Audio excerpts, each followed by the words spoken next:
कि वो घर में भी तो हो सकता था अपने, वो घर में भी तो हो सकता था अपने कचहरी में जो समझौता हुआ है।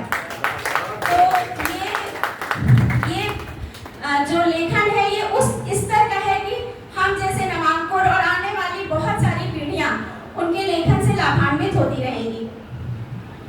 सर का एक और शेर है, ये उस वक्त बड़ा कारगर सिद्ध होता है जब आप डिमोटिवेट हो रहे हो या लोगों से आपको लगता है कि हम हार रहे हैं, कहीं हतोत्साहित हो रहे हैं, आसपास की कुचक्र में कहीं फंस रहे हैं।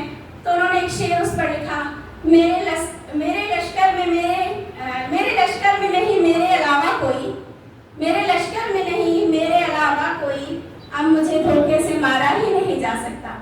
तो ऐसे छोटी छोटी, वैसे भी कहा जाता है शेर अपने आप में मुकम्मल एक पूरी कविता हो जाती है, पूरा काव्य होता है।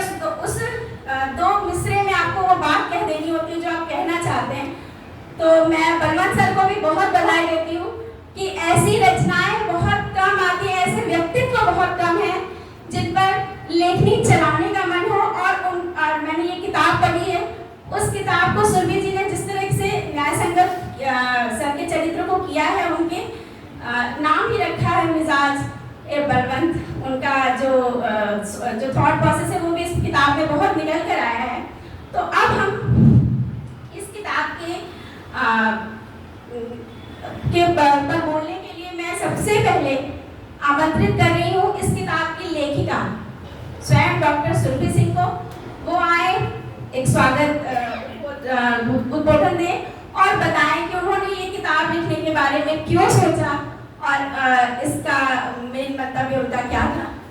डॉक्टर सुरभि सिंह, आपका हार्दिक स्वागत है। तालियां